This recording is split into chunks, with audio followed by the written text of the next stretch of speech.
Hello everybody, welcome back to my Pathfinder Wrath of the Righteous Azata playthrough. So last time we ended, we just arrived back at Drezen. I was intending to go and sell some gear and do all that off camera before starting, but the minute I entered Drezen, this started, so let's get on with it. The Hand of the Inheritor, he showed up while we were attacking the Ivory Sanctum. He's an angel. Well, yeah. Seemingly anyway. The resonant voice of the majestic angel rings out through the hushed streets of Drezen. You hear his words from afar. They concealed it right under our noses, and without Xanthe's notes... Well, I've given him a weird accent. That incarnation of corruption, even I would not have been able to locate the barrier. One sec. Need to change the audio. There you go. Surely the Herald of the Inheritor can rid us of this scourge. Irabeth stumbles over her words slightly. Got here before us. It is impossible, Righteous One. I cannot do it alone. But wait, I hear the steps of one who brings hope. I am the Hand of the Inheritor, Herald of Iomade the Lightbringer, and I greet you, champion of Galarian. The angel is in gleaming gold armour, drops to one knee. Well, I said before we're looking for more chaos. So the good and chaos, we could do please arise, such displays are unnecessary. Or can you stay like that a little while? Every single person in Drezen hasn't seen the goddess's messenger kneeling before me yet. Let's go for that one. We'll be a bit cheeky with him. I assume you're joking. Although I am quite happy to offer up homage to such a deserving heroine. The angel falls silent and patiently remains on one knee for a full minute before rising to his feet. Wow. Please, also allow me to thank you for saving Targon the Silver-Haired. We thought we would never see our sister alive again. Oh, we found her in Arilu's lab. What brings Iomede's Herald here? Your deeds and exploits, champion. You have brought hope to these accursed lands, hope that the demon invasion will finally be stopped once and for all. And I am here to aid my goddess's chosen one. I don't know if I'm chosen by your goddess, mate. Sorry. What did you discuss with Irabeth? This. The angel gestures towards a symbol on the paving stones. The Ivory Sanctum held a dark secret. Directly beneath Drezen, in the bowels of the earth, there lies one more bastion of the demons, the Midnight Fane. It is the repository of a mighty rift through which the spawn of the abyss travelled to Golarion. The entrance to this place is right in front of us, blocked by a barrier that is accessible only to demons. So this is where Minago fled to, and where all the demons in the city have been coming from.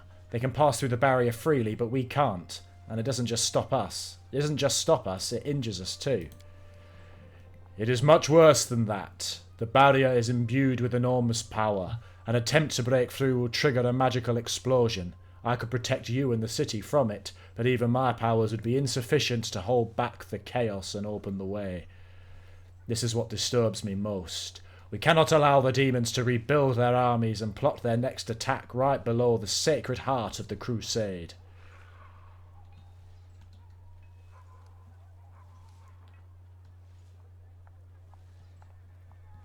I hope this doesn't activate immediately, because I'm pretty sure this quest is what ends Act 3, and there's still stuff to do. But Xanthir Vang told me about this demonic barrier. I encountered similar barriers in Aruli Vorlesh's laboratory. I have a key that can break through the barrier. All you have to do is protect us from the blast. I am impressed by your many gifts, champion. Together we shall open the passage and protect the city, and then we shall burn the Midnight Fade with a cleansing fire of righteousness. But first we must gather our strength. I shall send word to Queen Galfrey. Her help may be necessary when we reach the dark bastion of the abyss. The Queen will heed my call and arrive quickly, within a month. You must use this time to prepare to attack the Fane. Ivu desperately tries to draw your attention. We need to go now. Call the whole court and all the free crusaders and just go as soon as they assemble. We can't sit here and wait for the Queen, good weather and all the rest of it. By the time you move, the demons will have learned of our plans and will be waiting for us and will devour half the world or more. Sure, we'll do that. Although we are going to go do other stuff before we do that, I Ivo is right. I'm sick of the suspense. Isn't it time we did something the demons aren't expecting? Let's not wait for the Queen. We'll attack the Fane as soon as the Free Crusaders are ready. Astonishment rings in the angel's voice. No waiting, no planning, just gather the 3 Crusaders and attack. Oh, this is chaotic. I'll see if this actually forces us to do it right away, or maybe it's like, go to your court first. Yes, or do you think the demons are going to sit quietly while we summon Galfrey, catch up on our sleep and polish our armour? Every hour this war drags on, innocents are dying and the enemy is growing in strength. And yet we wait and wait. The demons have ambushed us time and time again. It's time we give them a taste of their own medicine. The angel spreads his wings, brandishing his sword. Yes, now I understand. A special flame burns within you, champion. It has led you to your past triumphs, and it will help us in this endeavour also. We will do it your way. Make haste to conclude any other important affairs, champion. We'll send word to the Free Crusaders and bring the fight to the darkness as soon as they are assembled. Maybe that just gives us less time to do other stuff.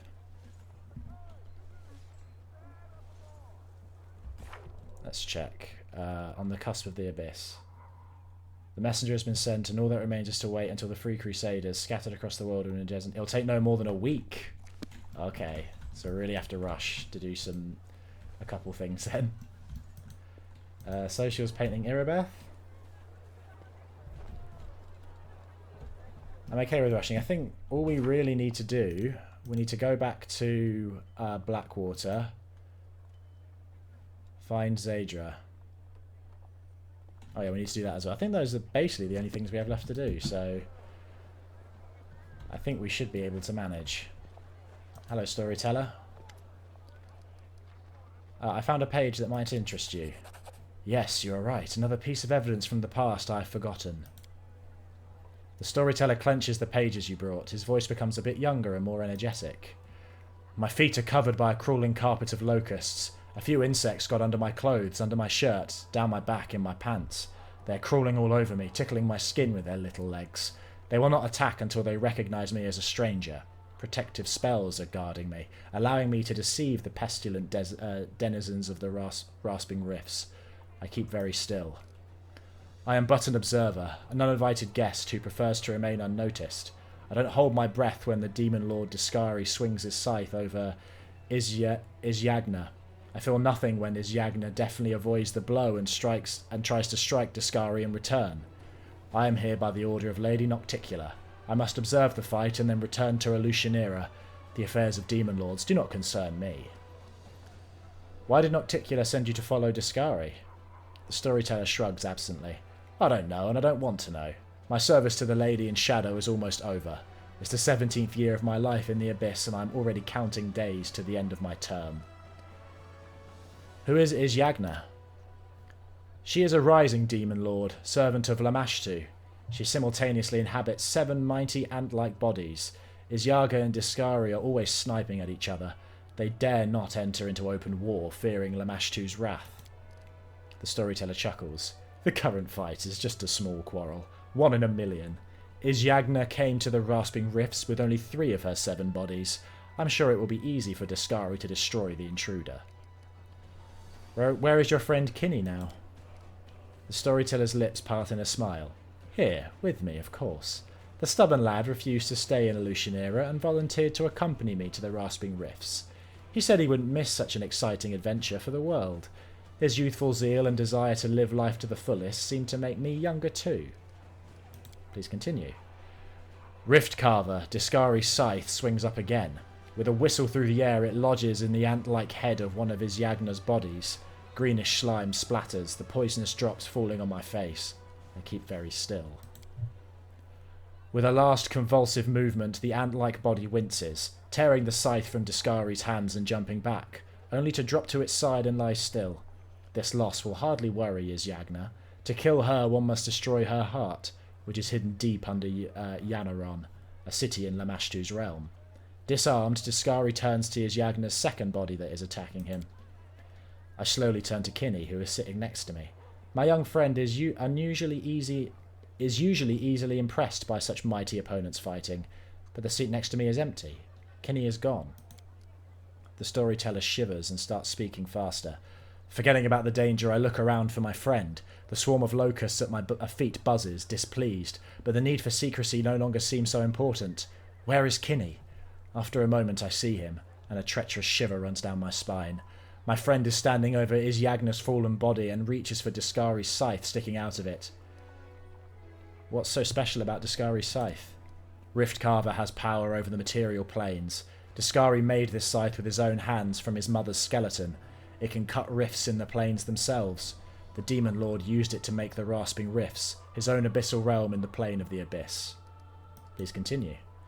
Kinney, stop! Don't touch it! I scream, throwing caution to the winds. My friend turns to me, his face baffled. I understand him to an extent. The scythe able to rip passages between planes will certainly help us save Golarion, but trying to steal it is rash and stupid. We have nothing to defend ourselves against the Demon Lord's rage. Stop, my friend, before it's too late! Out of the corner of my eye, I see Discari lift another Izyagna's body and tear it to pieces with his bare hands. I don't hear his howl of victory. The Demon Lord throws away the still body of his enemy and turns to us. The swarm of insects is biting my feet. Locusts cover my eyes, hitting me in the face, trying to get inside my nose, mouth, and ears. Nevertheless, I get to it first. I grab the giant scythe and swing it awkwardly in the air. Riftcarver is so heavy my hands instantly cramp. I have no idea how I managed to lift it at all. I drop the scythe on the ground, but the damage has been done. Right in front of me there is a small rift, a wound in space. The smell of Anushinira's sewage comes out of it. A wonderful smell that brings me hope for salvation. I grab Kinney's sleeve and dive into the rift only a moment before Discari's claws cut the air where we just stood. The storyteller catches his breath and wipes the sweat from his forehead. I angered the Demon Lord, and my life was hanging by a thread. I'd never have thought that something like that could happen in my life. The storyteller shakes his head distrustfully. How many dark sides of my past will I have to find? I'm starting to fear what I might see in the next pages of my notebook. Thank you for your stories. I found another page. I guess that it seems like they're 3 at a time. I don't know if we'll find any more in this act. I'm assuming it carries on into Act 5 anyway. Actually, before I'll go and I'm going to go and activate Crusader Court stuff. I think there's a... Actually, let's talk to the Hand of the Inheritor, seeing as he's here. My watch goes on. Greetings, champion. Look, the Golney man will turn to stone if he doesn't move soon. We need to break this barrier quickly. Call up all the court and attack the demons. Otherwise they'll find out what we're planning and plot all kinds of nasty stuff. What do you think of the Sword of Valor? It has changed under the effect of my powers. The Herald raises a hand. Do not fret, champion.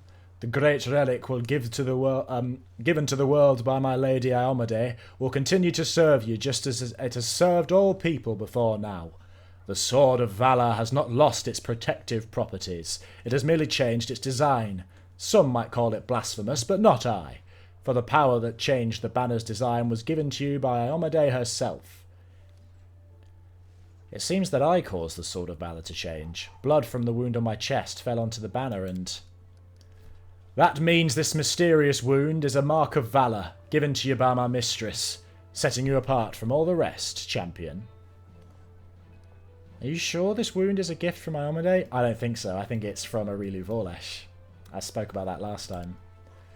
No, I could be mistaken and unable to perceive the full truth. The Inheritor's thoughts are hidden from me, for I am but her hand.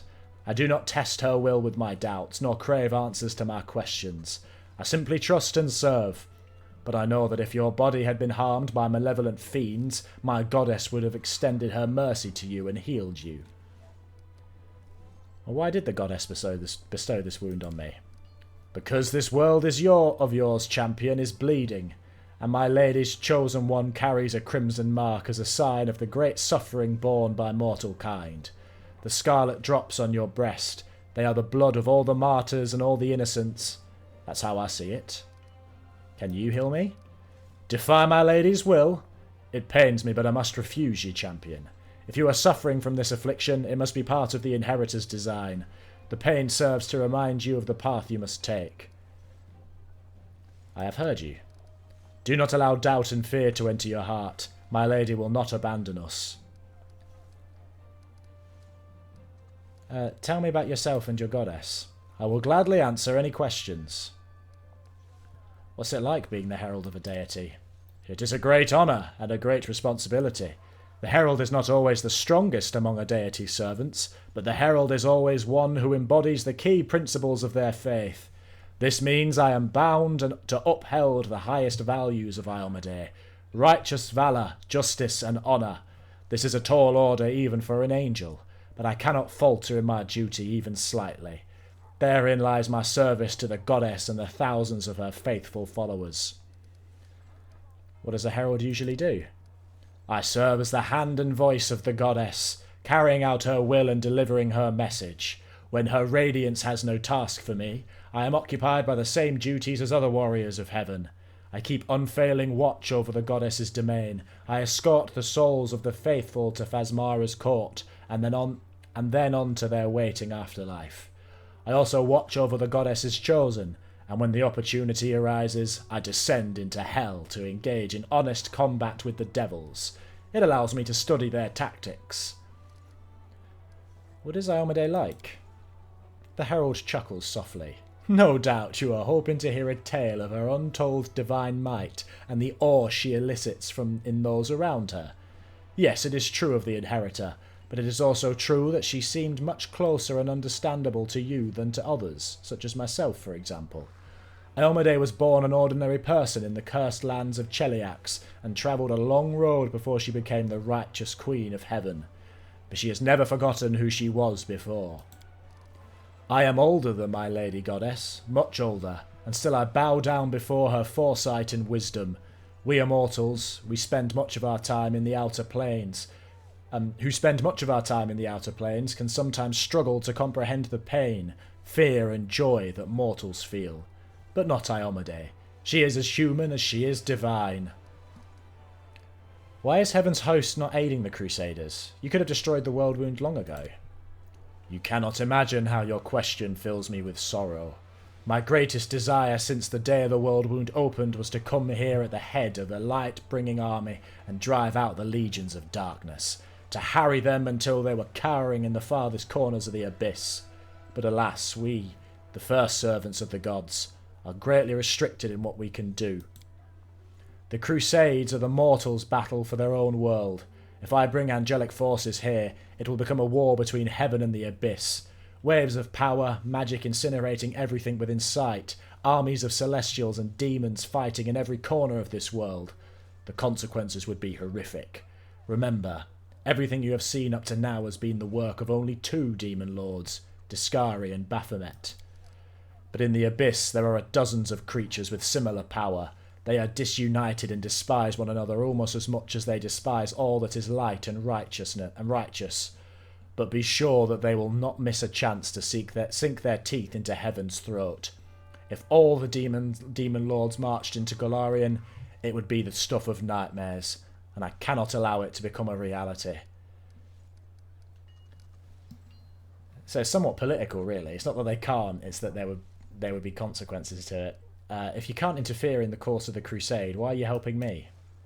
There's permissible interference, and then there's crossing the line. I was permitted to create the ward stones and gift them to the Crusaders, to offer my advice, and from time to time even appear on the battlefield myself to accompany several allies. But this does not stray beyond the bounds of the Mortals' War. I could have been summoned with equal success by a faithful cleric. But the appearance here of heaven's multitudinous host is in full force is another matter entirely. Alas, for now I can only offer you this, my presence and a small troop of my loyal soldiers. Thank you for your answers. I am here to illuminate you, champion. I want to talk to you about angels. Oh, there's a lot here. You have my full attention. How are angels made? A mummy angel and a like other supernatural beings, we most often, though not always, are born from the souls of mortals. You must be aware of the grand laws governing the cycle of birth and death. After Pharasma's court, each mortal soul receives their merited afterlife. Hell and the abyss, heaven and Elysium.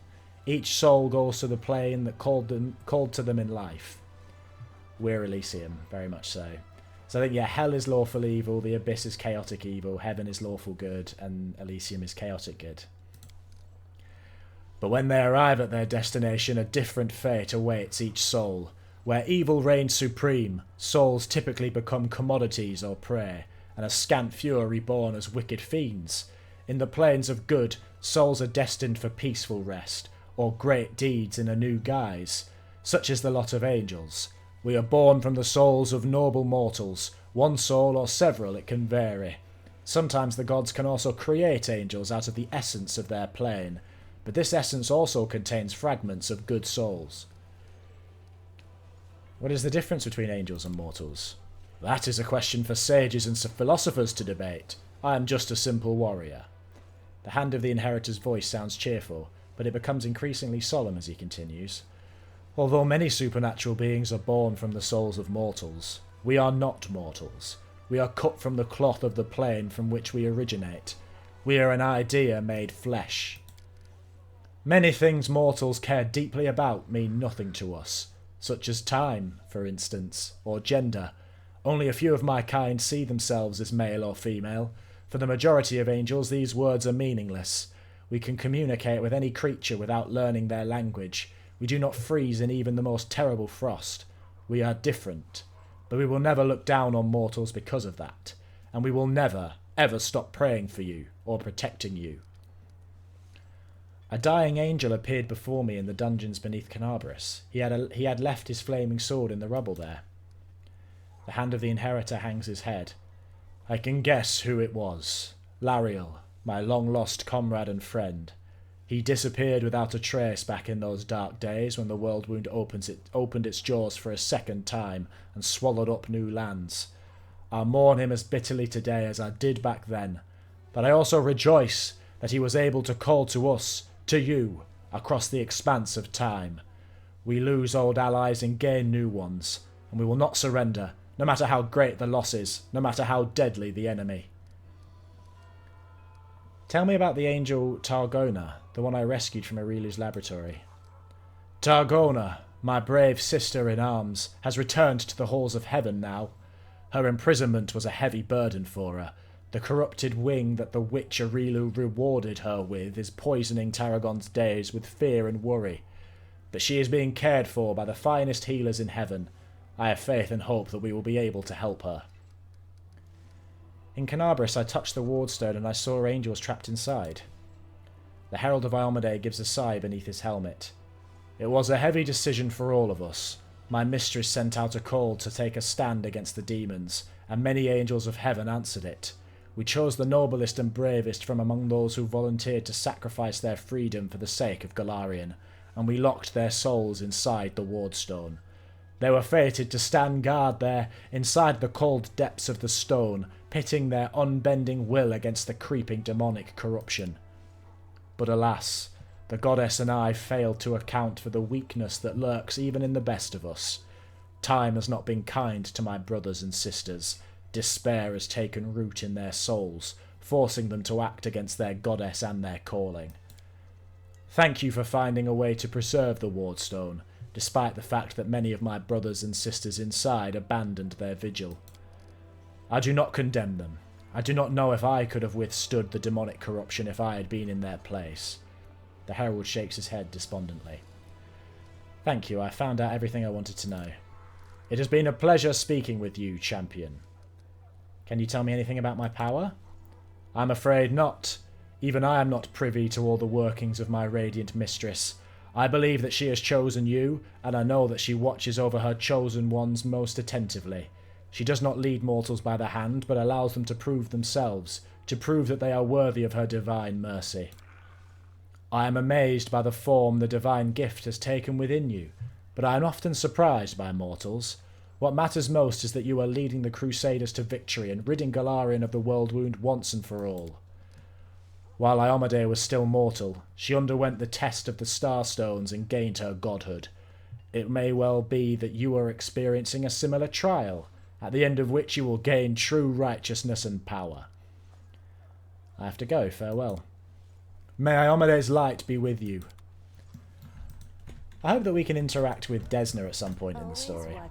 It would be, because Because Iomedae takes, you know, quite a forefront in the narrative's events, but we're definitely more of a servant of Desna than Iomedae. It'd be cool if we can interact with her somehow.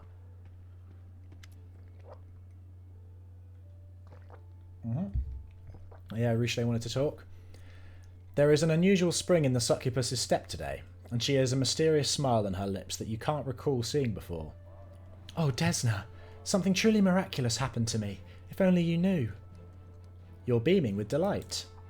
Yes, I have never been so happy before. I used to, and now I'm... No, wait, this doesn't feel right. Look, I'm... Richelieu takes a few deep breaths, trying to calm down. I'm sorry. I shouldn't have barged in like that. We need to talk one-to-one. I'll be waiting for you at the tavern. The succubus runs off without giving you a chance to say another word. Okay. And who's this? Oh, it's Raymond. I remember Raymond. Right back in Canabris, he's the acolyte of Desna. The 3 people we have in our court were his disciples. I can't remember what voice I did from though. What good fortune, Commander. The golden-curled Asamar greets you with an elegant bow. I knew that fate would bring us together again, and the timing could not have been better. You see, after the untimely death of old Holrun, may his soul find its well-deserved rest, the Queen named me the new prelate of Canabris, and she recently tasked me with bringing reinforcements to Drezen, a complement of excellent fighters who are ready to do their fair share to rid the world of demons. I have also brought the Wardstone with me. What? That's that huge rock. I think the best place for it now is in your hands. Remind me, who are you? I don't think we need... No, I'm not going to go for that. It's the army, Raymond. No, we're not going to turn to salute either. How are things in Canabris? Quite uncheerful, I'm afraid. Rebuilding work is happening apace, but most of the city still lies in ruins. Only a handful of the population have remained in the city. It has turned from a thriving hub into a military garrison, but I still hold out hope that one day that unfortunate city will finally enjoy the peaceful life it has so long deserved. The Wardstone? What am I supposed to do with it here? You're a living legend, the hope of all humanity. You obliterate demons, win back lost territories. You are sure to close the world wound any day now. Where else should the Wardstone be if not in your hands? Does Queen Galfrey know you took the Wardstone to Drezen with you? Naturally, it was her idea, in fact. You really think I'd decide to remove a precious relic from the city on my own say-so? Raymond smiles, raising one eyebrow. Yeah, how did you manage to bring the Wardstone here? It's a huge obelisk. The prelate smiles.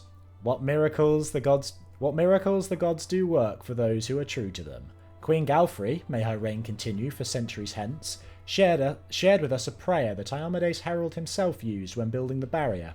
The prayer makes the stone as weightless as a cloud. It rose into the air and floated along behind us. Our march from Drezen to Canabris became a rather merry procession. We played music and sang the Herald's prayer day and night. This benighted land has not seen such gaiety in many a year. Are you returning to Canabris now?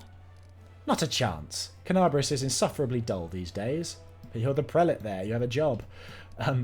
Noisy and dusty building work, marching soldiers, light-fingered suppliers, no. I shall remain here where history is being made, where dreams of freedom from the demon's yoke are at last coming true. Thank you for the reinforcements. Until next time. I understand you're busy. Find me if you'd like to speak again. I'll be around.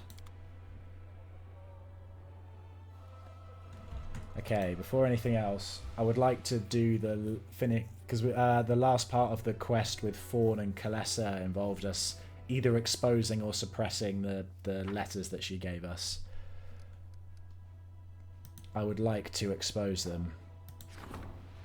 10 days? That's more than a week.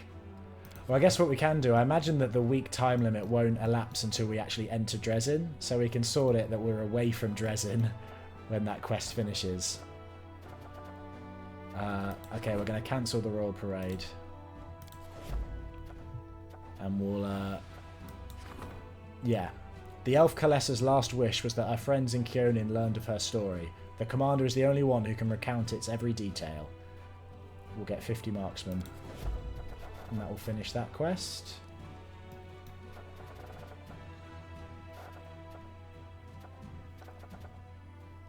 Okay, so we'll try to make it so on the 17th of Abadius is when that week will activate.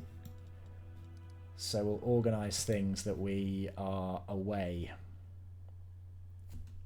for a few days during that time. Hopefully that will work out. Because I have a feeling it will force us into doing it.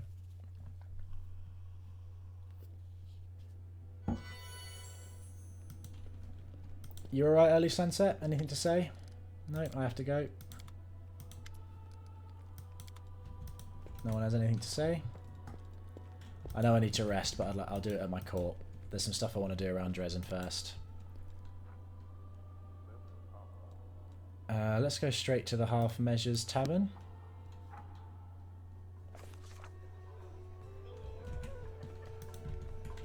Oh, yeah, there's a Ruchelet.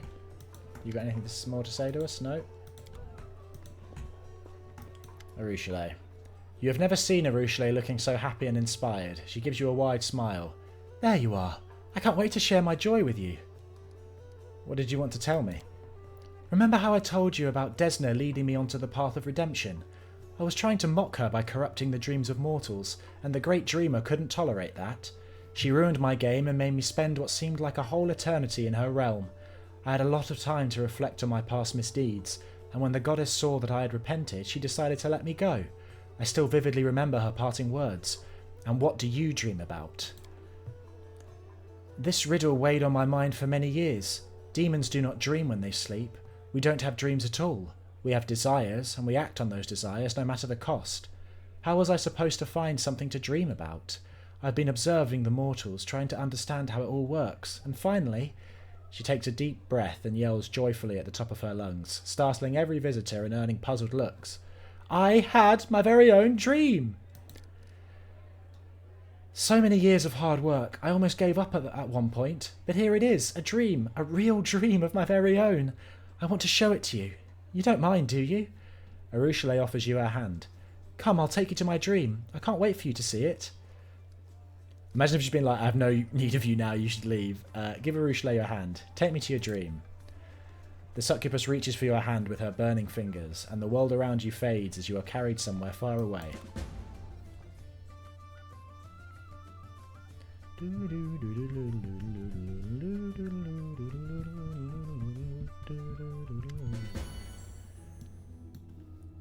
It is cold and quiet in Arushale's dream. The ground is firm beneath your feet. The thin mist curls along the surface. In the soft, eerie light emanating from invisible stars, you see nothing. As you look around, you see nothing and no one except for you and Arushale. Nevertheless, the succubus is beaming with joy. There it is! An actual dream! My very first one. Is this what mortals see every night? Does it look like your own dreams? What do you think? Why is this place so empty? Empty? I don't know. This is my first dream ever. I don't know what it should be like here. Arushale looks around. Her smile fades a bit. There is nothing to see here right now. Perhaps I was so keen on the idea of having a dream that it made all other wishes and urges too pale in comparison. Now I have to learn how to dream properly. Arushale catches your eye, cocking her head to the side. Tell me, what do you dream about? Make me dream about peace. That's in Ness mind. She wants peace. If like joy or happiness was on here, we'd probably go for that. But victory and glory. Victory's too militaristic for Nest. Glory's too self-serving. Power's too kind of greed, or prideful, and wealth is too greedy. Peace.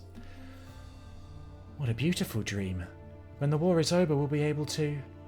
What do you mortals do in times of peace? Do you retire to the countryside to grow apples, I guess? And herd ducklings? Suddenly a lush green apple tree with a flock of ducks grazing under it appears before you as if by magic. Look, look!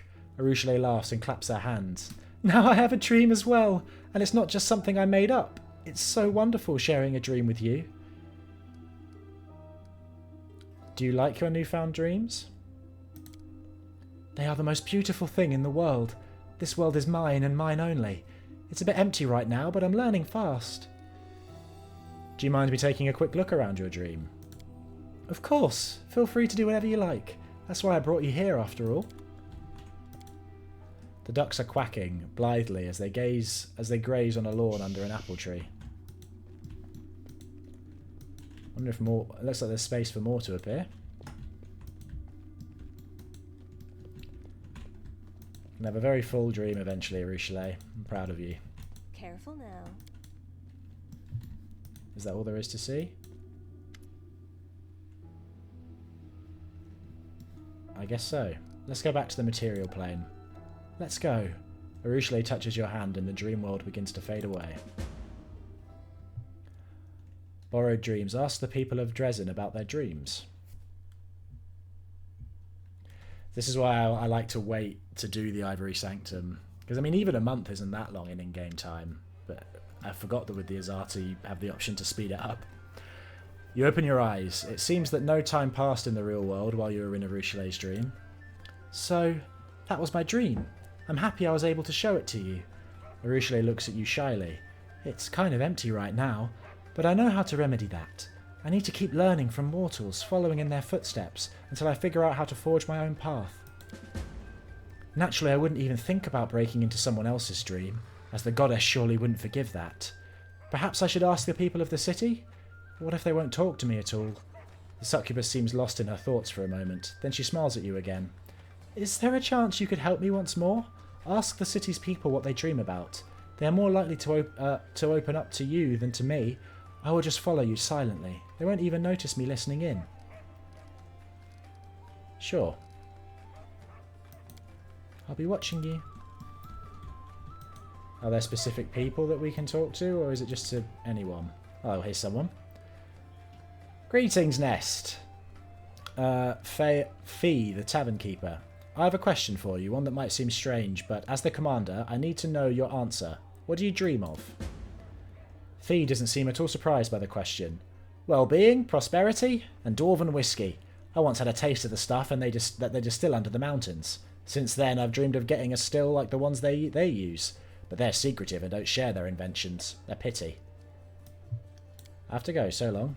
Come again, you'll always be welcome here. That's easy. I guess is it just any named character? Greyball, what do you dream about? Can I help you, Commander? I like doing Greyball's voice, even though we don't use them much in the party. It's the same as Regil. They're the most fun I have when we do the speaking. At some point, I'll play through where I can use those. Although I'm gonna break it up. I'm not gonna immediately start another playthrough of this game when I finish this one. I'm gonna play some other games. Break it up. I'll maybe even give streaming a try. Because then, oh, I feel a sneeze coming on. Because then I can stream, oh? This is different. When did this show up? What even is... Oh, is this the Wardstone? There you go, that makes sense.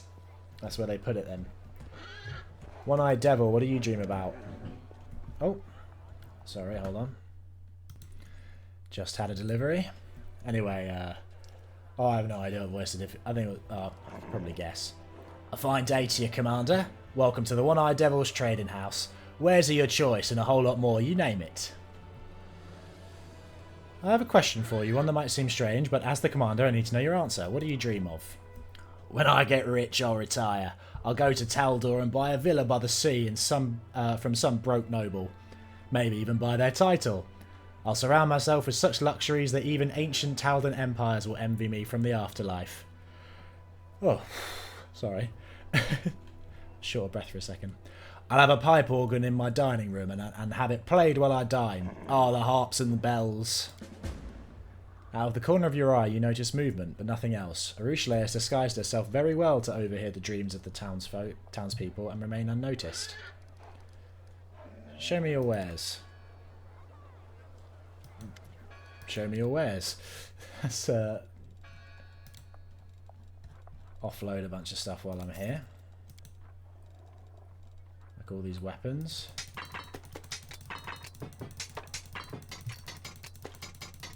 We are carrying a lot. It's been a while since I've sold off stuff.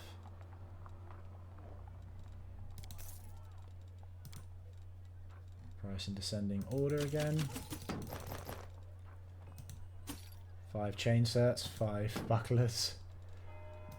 21,000. Oh, that's nice. Right, what do you have? I'll buy a Haramaki. Might as well have them, mightn't you?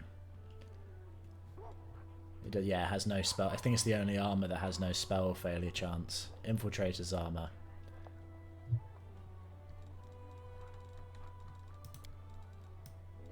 Price in descending order. Adamantine scale mail. That's nice. No accessories or anything. Some scrolls. Okay. Who else can we ask? August, what do you dream about? Since I killed your daughter. I'm listening, Knight Commander. I need to know, what do you dream of? I am well past my prime. I have seen far too much death to be afraid of dying myself, but I don't want to get old. However, if one has enough money, one can bribe time itself. Take Queen Galfrey. I wish I could afford the magic potion she has been using to stay young for over a century. That's not really a dream that will appeal to a Rochelet much, is it? CR, hello. How are you doing? Since we killed your disciple. CR looks old and shriveled. His grey hair seems to have become even thinner. He looks at you lost and smiles sadly, as if out of habit. Yes? I have a question for you. What do you dream of? Sighing heavily, the old man's gaze looks over your head into the distance. So many young men and women have laid down their lives in this war. They came here, young and fearless, just to wind up dead. Bringing them all back to life. That's my dream. I have a few questions about yourself. About me, Sir Cobellin? Or me, the glorious ever-bright crusader and leader of my order? I want to know about your past. The old man scratches his thin, fuzzy hair. About my life before the order? It was so long ago. As a boy, I decided that there was too much evil in the world. Someone had to do something about it. Try to fix it. I decided to become a priest, but then I saw the ever-bright crusaders, so proud, so pure. And then someone next to me said, "What arrogant snobs." And he was right. We ever-bright crusaders actually are a little arrogant. So I thought. Maybe these invincible snobs could use the help of and companionship of such a simple, warm-hearted lad like myself. Who knew that years later I would become their leader? Tell me about your order. The Everbright Crusaders are not the oldest order, but our traditions are solid. For us, fighting the world wound is not a war, it's our service. We dedicate our lives to it, and also our souls. We have high standards and live under many restrictions. We have no families, drink no liquor, play no games of chance, accumulate no wealth, and own no lands, even if we are entitled to them by birth. We reject everything that distracts us, that draws us to a peaceful life, for our hearts are always turned to war. But war is a grim, ugly thing that makes wicked everyone who takes part in it. And we keep our hearts pure so that we are not left sickened by war, so that our light does not fade, because darkness can only be overcome by light. There you go. Of course, Commander, you have a lot to do. May Omade help you? Alright, who else can we ask about their dreams? So we can look on here, can't we? Oh, Raymond's over there. He probably has a good dream for a Rochelet. Hello, Raymond. Commander! Raymond has a twinkle in his eye as he smiles. You'll never believe the rumours that are flying around the city. Rumours about you. They're saying you not only dared place a demon in the service of the Crusaders, but that you're on more intimate terms than ordinary companions. Yeah, we'll admit this to him. He'll like it. Rochelet has repented of her sins. I'm trying to help her on the path to a good moral life. I believe you. Honestly, I believe you. And I have nothing but admiration for her bravery. I remember her every day in my prayers, and I ask the goddess to help her on this arduous path. But if she has someone beside her who can awaken tender feelings in her heart, perhaps that will make the journey a little easier to bear. I remember how we first met. You were within a hair's breadth of dying. I arrived at the very last moment. Who knows, perhaps that was not blind luck, but Desna's will? Who knows? Raymond echoes your words with a subtle smile. At that moment, you definitely seemed an angel of salvation to me. Oh, Commander, I have met many wonderful people in my life, but I've never met anyone like you. I must confess that if circumstances were different, I would have tried to win your heart. But you must agree that trying that, here and now, would be extremely unwise. So if you will allow me, I will continue to admire you from a distance. Oh, Raymond, you flirt. I have a question for you. What do you dream of? It would be easier to tell you the things I don't dream of. The priest smiles blissfully. Dreams are a life-giving rain without which our waking existence would be a barren desert. And in Drezen it is especially easy to dream of better things, alas. For instance, my current quarters comprise a cramped little room with a terribly cold floor. Not a day goes by where I do not dream of a warm rug for that floor. You know, soft, with patterns like they weave in Katapesh. Oh, how delighted my feet would be each day to step onto that rug. How are things in Canabris? Oh, we've already asked him that. That's fine, I have to go. Go, living legend. Fly on the wings of dreams. Does it give us a list of people we need to ask? Oh yeah, there's a bunch of people. Irabeth, Anevia, Nistra, Hillhall. The storyteller even. Okay. Let's go ask Hillhall. He's just over here, isn't he?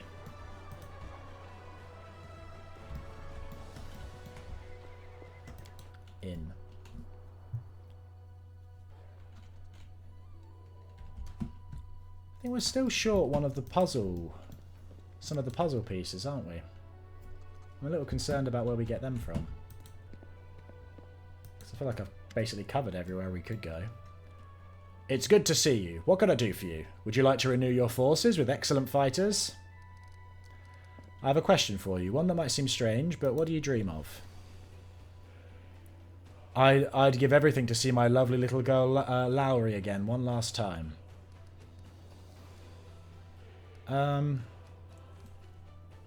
Go on then, tell me about your confrontation with the Spinner of Nightmares. It's a long story. Telling you everything would take 2 days. Which part do you want to know? Tell me again, how did it all begin? It all began with a task of the Pathfinder Society. I arrived in Nerosian with my team to investigate the sudden death of a famous crusader, Baron Falren. We soon focused in on a small hospital for the wealthy, where Falren was being treated shortly before his death. It turned out that a gang of Baphomet's cultists, calling themselves the Labyrinth of Mind, had gotten a foothold at the hospital. They were obsessed with twisting the minds of their victims and targeting fragile people too weak to resist. The hospital was filled with perfect victims, isolated for weeks from the outside world, completely helpless. And when they returned, they were different, almost normal. But the moment they heard a certain phrase,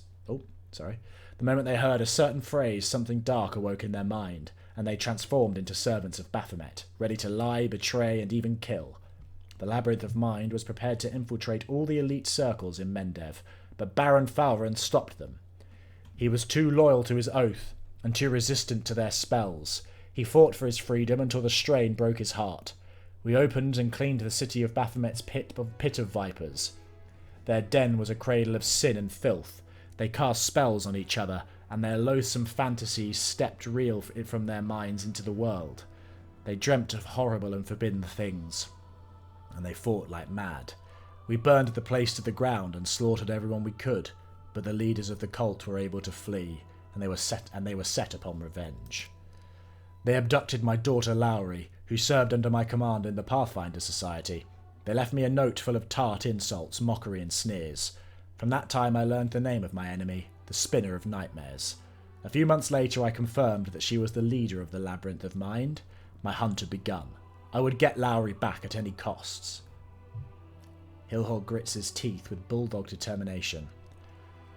Which influential crusaders did you save from the Spinner of Nightmares? I had been hunting the Spinner of Nightmares for over a year.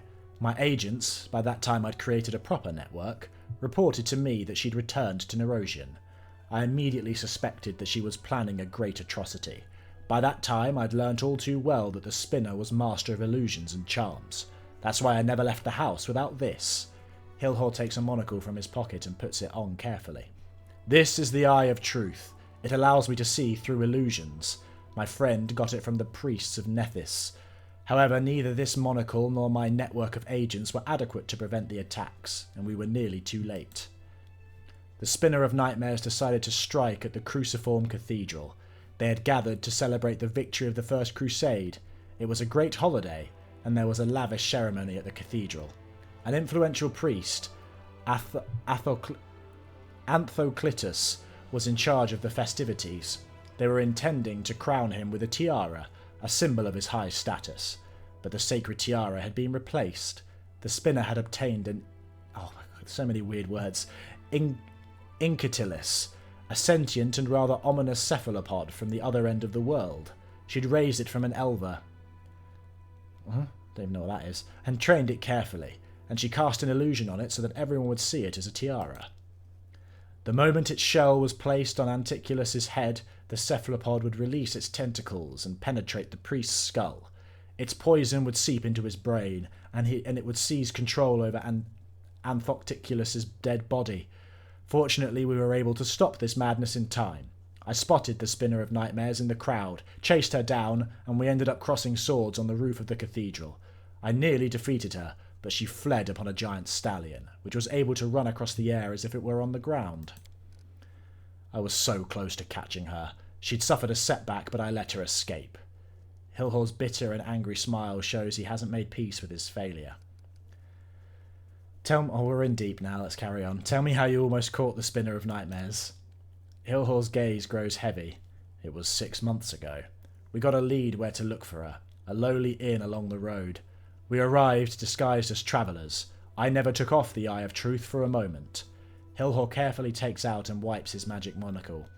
We quickly identified her cronies, but the Spinner of Nightmares was nowhere to be found. I lost hope and gave the order to arrest the cultists. We managed it quickly and without any losses. The Spinner of Nightmares appeared on a stage where passing bards were performing. She sang a funny little children's song, and the guests of the inn went mad. Their eyes turned bloodshot and they attacked us in a rage. They grabbed whatever came to hand and tried to kill us. Stools, forks, their bare hands, and even their teeth. We were forced to defend ourselves. When it was over, we were covered in blood. 31 butchered corpses lay at our feet. They wouldn't stop fighting even after their guts were dragged across the floor. The air reeked of blood, guts, and shite. I was barely able to clamber out. My legs refused to walk across that slimy muck. Once I made it outside, there was only night and the steppe, and her laughter. The delighted, mocking laughter of a child who'd pulled off a prank. It arced from horizon to horizon. Or arched, I guess. It arched from horizon to horizon. As it echoed in my mind, I lost consciousness and fell to the ground. Hilhor's story ends with a helpless sigh. The Pathfinder massages his eyes with his fingers, as if trying to push away the horrific images he envisions. We'll talk about this later. As you wish, Commander. I have to go. These guys were overheard these guys talking about treasure at one point, and I still don't know if... I mean, maybe we found the treasure and I just don't know that we did. But I definitely remember overhearing them talk about treasure. What? Oh, it's you, Nenio.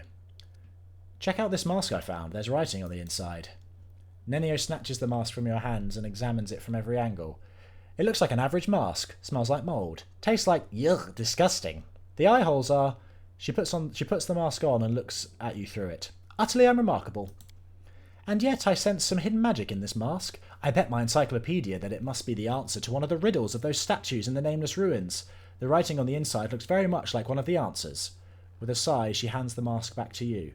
All we have to do now is find 4 such masks and bring them to the statues.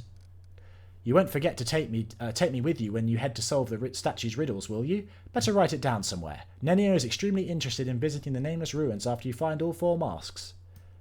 I have to go. Always watch your back. I have no idea where you find these masks. I imagine it won't be till Act 5 that we actually get to do it, but we'll see.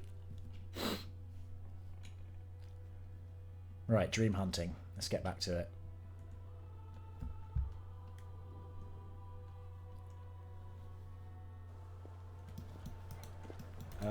They wanted us to talk to, yeah, people over here, didn't they? This is where the priest is and the head of the, I can't remember her name, the head of the Order of the Flaming Tongue. They're people that were on that list. Or Flaming Fingers, I should say. One of those, Flaming something.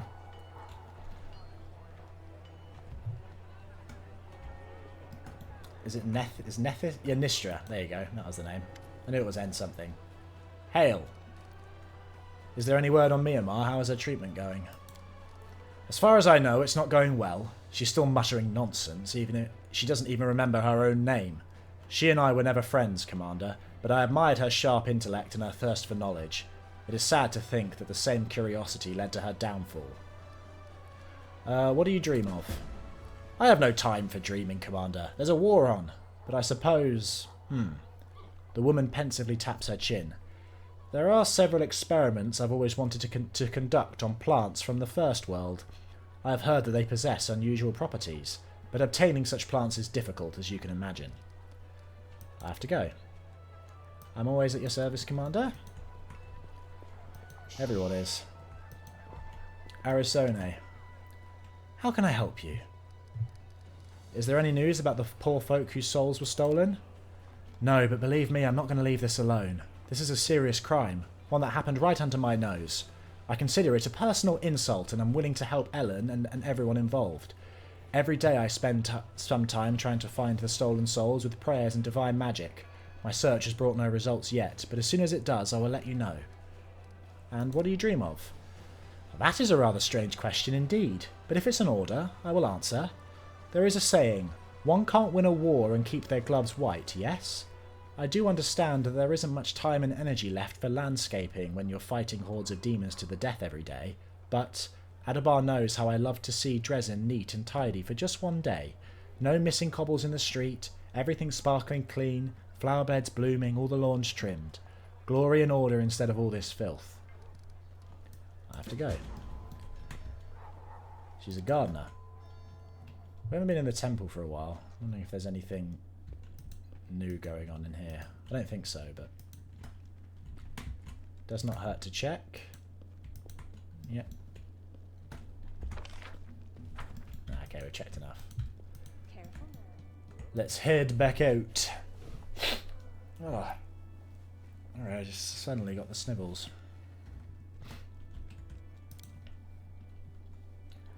Right, it was definitely Irabeth and Anevia.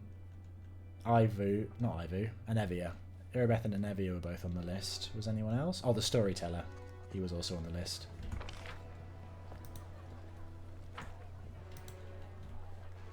Let's go up here. Oh, also, I looked up where you're meant to find Krennic, because I was worried about him not showing up here. And apparently he's over where Camellia used to be, but he doesn't have a icon on the map. Which I know they said he was going to be hard to find, but it shouldn't be hard to find for you. That's why I thought he was in a building, because it would explain why you can't see him. Wilsa, do you have any dreams to talk about? No. Wooljiff, how are you doing?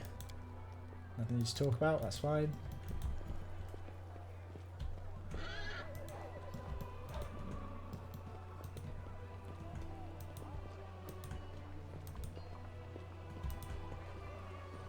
Okay. Darren, how are you doing? Fine. That's easy. Krennic. There you are. There he is. That doesn't look hard to find. There's people right in front of you. Anything new to say? The hood of Krennic's cloak is lowered even more than usual, with his body frozen as if he were trying to merge with a wall. Finding one little kobold in such a big fortress couldn't have been an easy feat, but you've succeeded. Krennic rubs his forehead, wearing a worried expression. Listen, do you know anything about interpreting dreams? I had a profoundly weird dream recently. My brain almost exploded when I tried to think about it. Go on then. So, this was my dream. I awaken in the morning to see that I am alone. Everyone else is gone, and the crusaders are gone. The demons are still there, of course. They're there, ruining everything, even in my dreams. and I feel lost and don't know what to do. Do I cut my wrists, run away somewhere, or bend the knee to my enemies? Why did I dream that? Krennic scratches the back of his head pensively and then turns to you.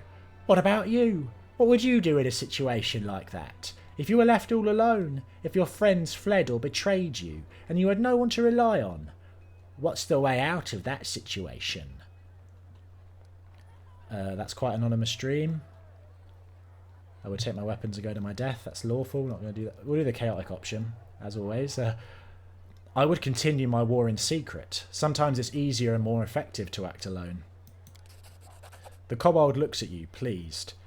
You haven't disappointed me. Those were the kind of words I was expecting from you. When everything falls apart and the war seems lost, it might be tempting to solve everything in the simplest way, by dying. But that's neither true courage nor very imaginative. Trust me, I'm telling you this from personal experience. Every defeat opens up a variety of new possibilities. If your mind doesn't cling to the past, you can spot new ways to prevail. I've got suspicions about you. Here we go, I come in friendship and right away I'm distrusted. So what is it that's got you worried? Your story about the demon hiding in a basement suspiciously coincides with our recent discovery that there is a rift to the abyss hidden beneath Drezen. With a disrespectful snort, the kobold bursts into laughter. That's a really funny coincidence. You actually do have a demon in your basement, and more than one. But how could I have known about this rift of yours? I've never heard even a whisper about it. Trust me. I like you, Krennic, but you know an awful lot. I have nothing to say just yet. Well, that's good. I was starting to worry. Yeah, he says that every time. I have to go. Good luck. I believe you'll need it.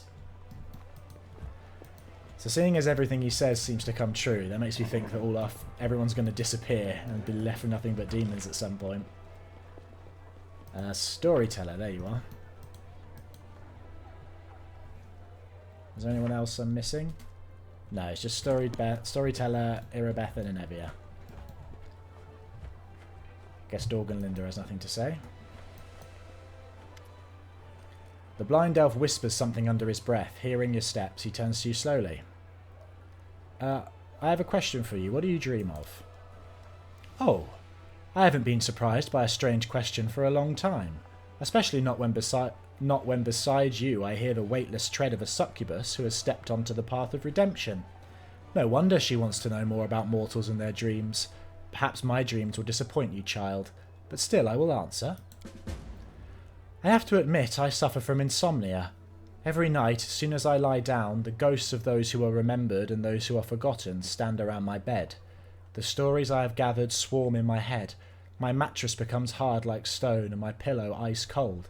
Maybe if I had a softer bed I would fall asleep quicker, although I suppose it's not about the bed. We still don't have enough materials to restore this relic. We might not be able to do that in time. I wish you interesting adventures. Right, there are adventures that we're going to get on with, but we need to go talk to... Is Inevia outside? Or is she... I think she's inside, isn't she? Hey, Irabeth. Irabeth salutes you. Good afternoon, Commander. What can I do for you? What do you dream of? I don't keep secrets from you, Commander. I used to think reclaiming Drezen was a hopeless dream, but now, thanks to you, even winning this war seems possible. Still, the victory of our common cause, the dream of the entire Crusade forces. My personal... Victory is our common cause, I should say. My personal dream is more modest. Putting an end to Baphomet's Templars once and for all, to prevent them from invading our ranks and poisoning the minds of our warriors with their deceit. Rearmament is another thing we'd do well to pursue. Our armour falls into disrepair at an alarming rate, and our warriors' blades are barely sharp enough to pierce the skin of the weakest demons. I understand that Mendev's coffers aren't bottomless, but if we can't order ready-made weapons, I'd be glad to get half a ton of cold iron. Wait, are we still dreaming? A ton of adamantine, then? Or 2? That would be enough for... The paladin is busy doing the calculations. You can barely discern a whisper. The Templars, the weapons, adamantine... So many wishes at once. Oh, that's a Ruchelet, isn't it? I have to go. Irabeth says goodbye with a short bow. I won't disturb you, Socio, while you're painting her. And finally, Anevia.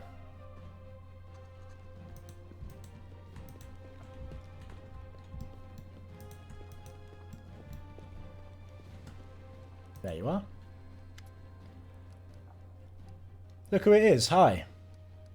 During the fight in the Ivory Sanctum, one of the cultists escaped. Her name is Zandrea. Do you know where I can find her?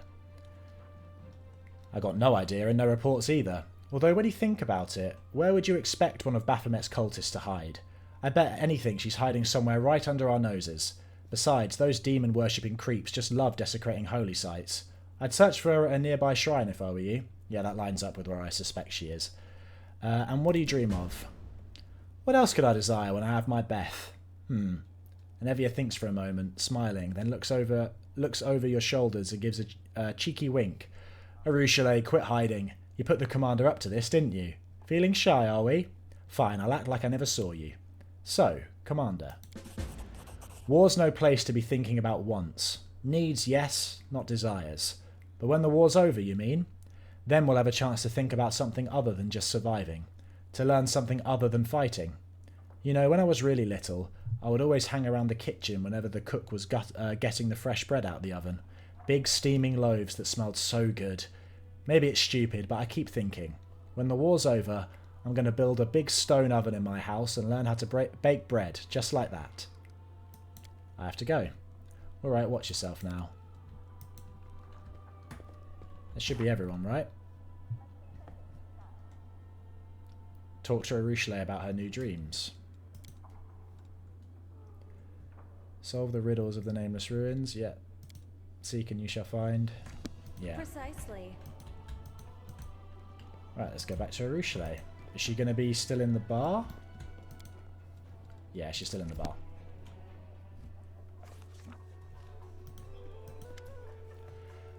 Arushale is observing the tavern visitors inquisitively from the table in the farthest corner.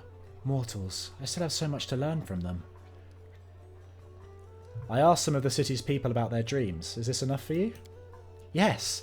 You can't even imagine how many new dreams I have in there now. Let's go, I want to show you everything I've got. The succubus once again takes you by the hand to bring you into the dream realm. Some disease poisons and spells can deal damage directly to your character's ability scores, yeah, and it's really annoying. Arushale's dream is no longer empty. You arrive to discover an avalanche of voices, scents, and images. The smell of Anevia's fresh bread intertwines with the stench of the Templar's fresh blood from her wife's dream. What? With the stench of the Templar's fresh blood from her wife's dream? I guess it means Anevia's wife, Irabeth. The bells and harp strings produce the sweet melodies the one-eyed devil wished for. The storyteller's luxurious bed makes your eyelids heavy, and the trimmed lawn on which it stands would have filled Arizone's heart with utter joy. Do you see how many different things are in here? Now I too can dream like any mortal.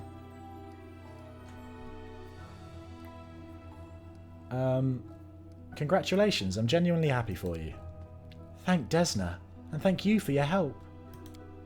I would never have collected all these dreams without you. Would you like to take a closer look?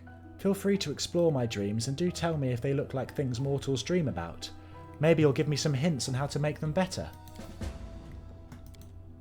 Yeah, we saw the ducks.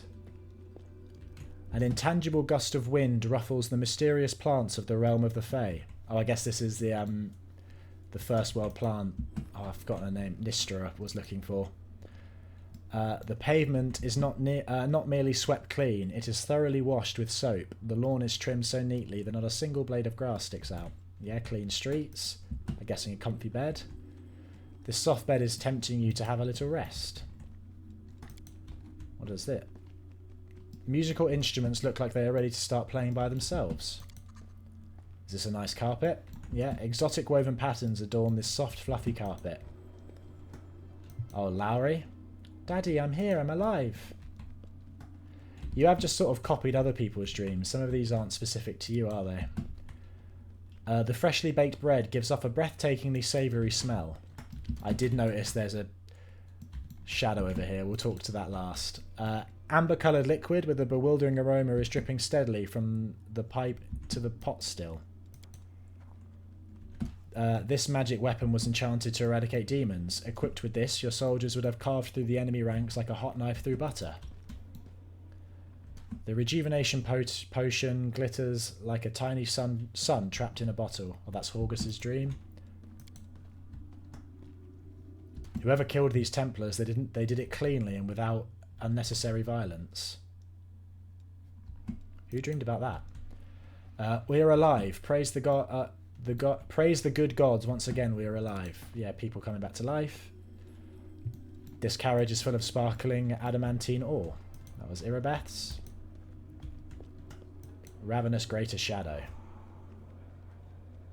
Seems like an intruder. Ruchelet, my venomous butterfly. Wait, be careful, Nest. Where are you, my darling? We used to be happy as the canopy of the stars.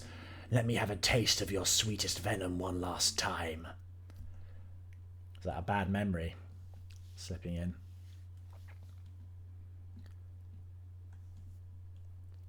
Metamagic is a useful tool that can make your favourite spells more powerful.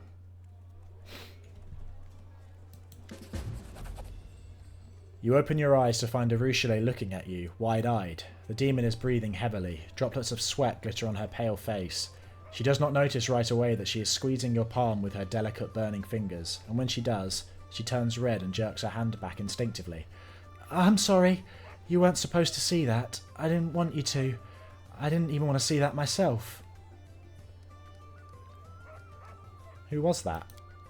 An old friend from days long, long gone. That shadow. I wanted to erase him from my memory once and for all. That nickname he gave me, Venomous Butterfly, was the last thing I ever wanted to hear again. I tried to forget all about that, and I almost succeeded. But now he's haunting my newfound dreams. Why? Everything was going so well. Ruchelet shakes her head. This must be what mortals call nightmares, right? I guess this is another confirmation that I am now fully exploring the dream world. But will I be brave enough to enter it again, knowing that he is waiting for me there? There are so many things I still have to learn. Mortals usually find ways to deal with their nightmares, and so will I. Thank you for your help, and I'm sorry that you had to watch that awful spectacle unfold. The succubus gets to her feet. Now, please excuse me. I need some time alone to think about everything I've just seen. Always watch your back. She gone back outside? Hopefully not too much time at Ruchelet. We're going to be thrown into the final quest soon enough.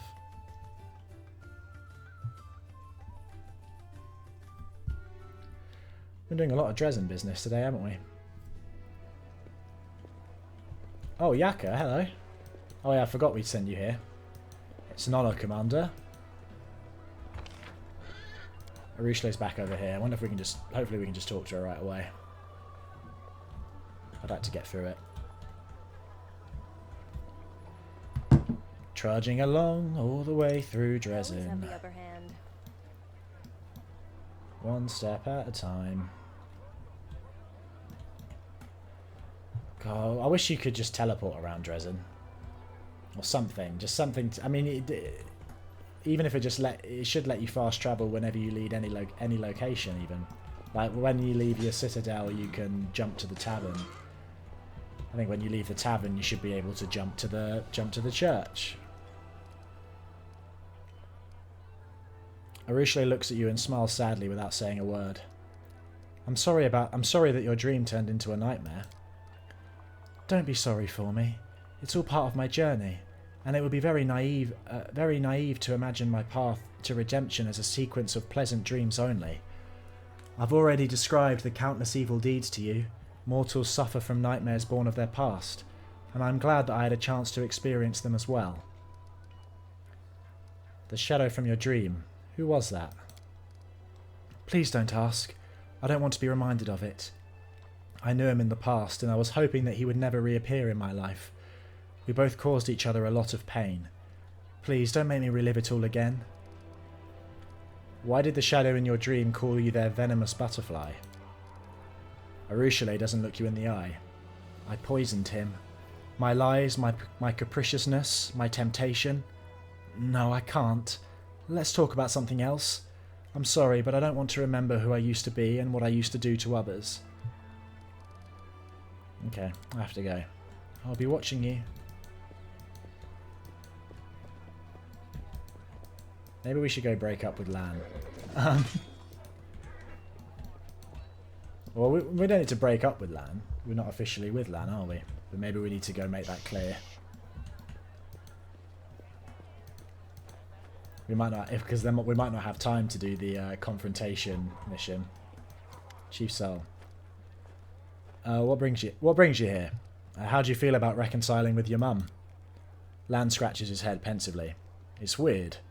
I think I feel happy about it, but I also feel like a rug's been pulled out from under me. You know, I never even admitted to myself that I was angry at her. I didn't even let myself consider it.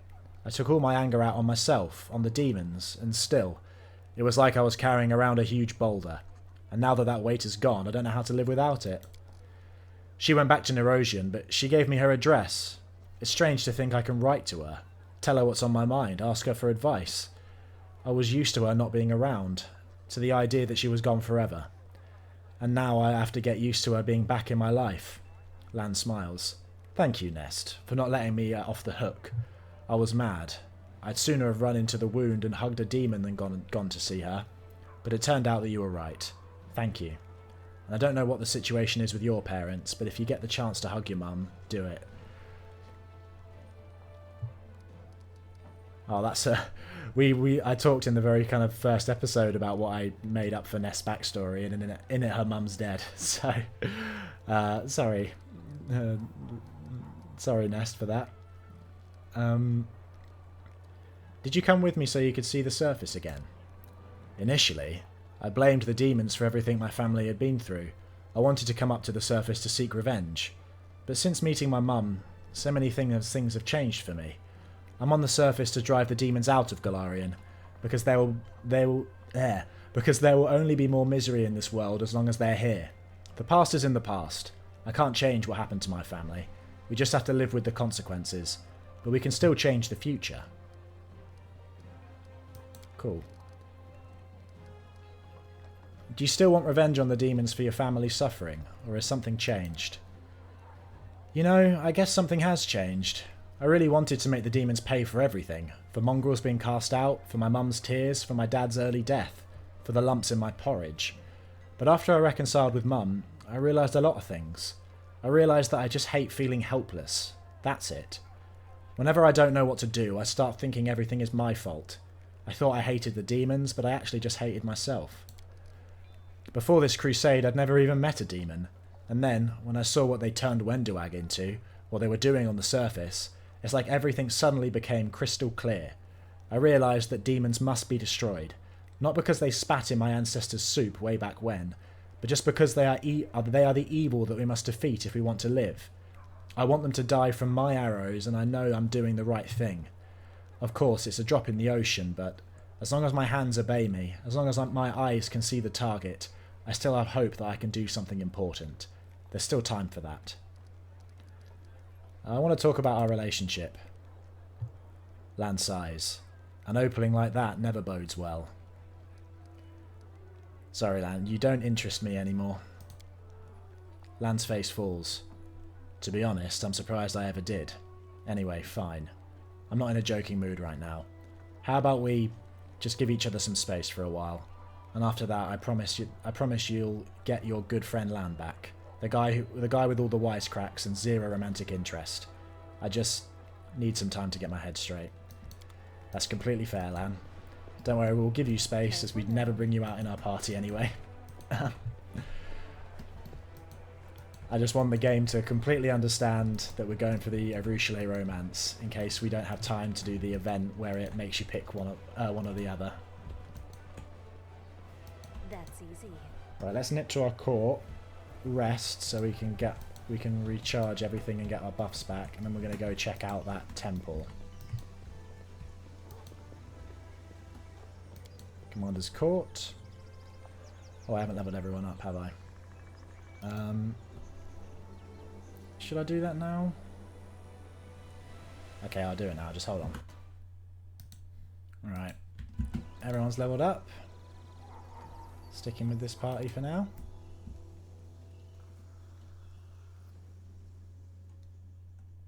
But we need to bring Social to Blackreach so we can deal with those buggy enemies that held us back last time. I mean, I'm going to test it just for posterity's sake to see if coup de grace actually does work. And if it does, I'll be annoyed at myself, but still properly annoyed at the game as well for having enemies like that. Who would have thought it was a good idea to hang a hammock at the edge of a ridge? And how are we going to prevent our brave gnomes from using it as a swing? I'll have to go. Right. Fully rest up.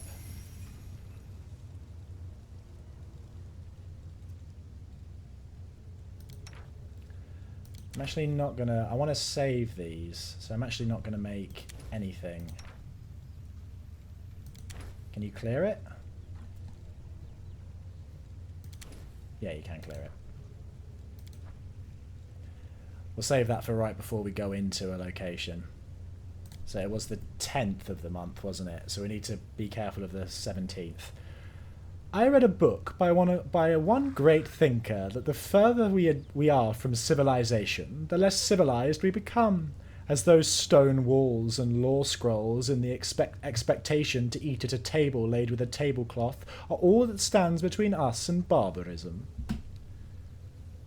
If that is true, I am reluctant to see a more feral Darren Arande.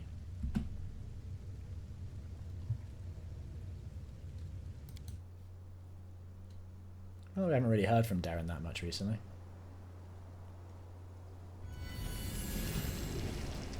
Cool.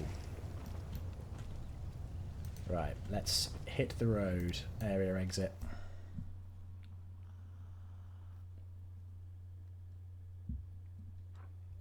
Okay, so we're on the 11th now. Is there anything we want our army to do? I want to see if I can take those armies down here before we finish up. Be nice to have completely cleared all available armies in this section. Oh, what's this in? What's this level 4 army? Just the recruits from... Oh, it is. Nice. Well, the marksmen can definitely join our main army.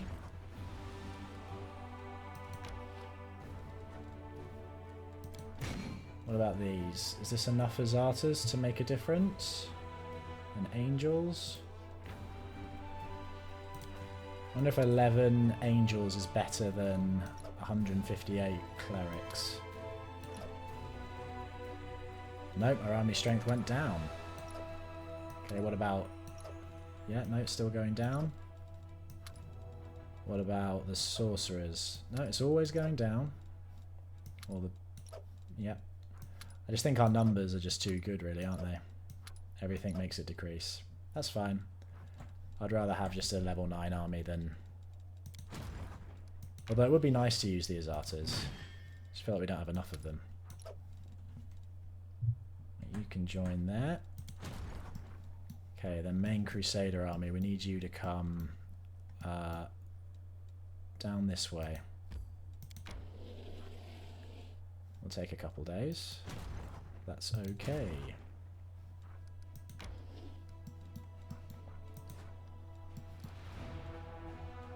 It even tells you that this is where she's probably gone. Okay. Let's travel. It's going to take 13 hours.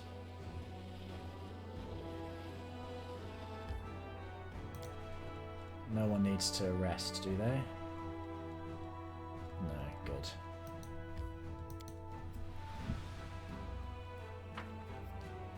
We want to waste as little time as possible.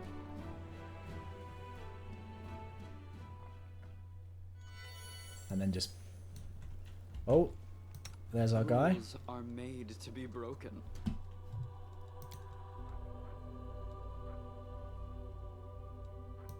Okay, let's put the extend Metaragic Rod there. Turn it off. Ask nicely. Oh, Woolgif, you've got a couple of Metaragic Rods now as well, haven't you? Extend... Oh, they're both the quicker ones.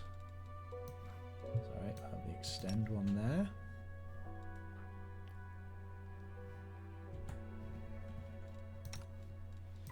Get on your dog. Well done. What have I done? Oh, Arestil, what should I do? The young priest is curled into a ball and tears are streaming down his cheeks. What's that? How could it? It's my fault. Zandrea, what is she going to do to me? What's going on here? Zandrea showed up here and she had those creatures with her.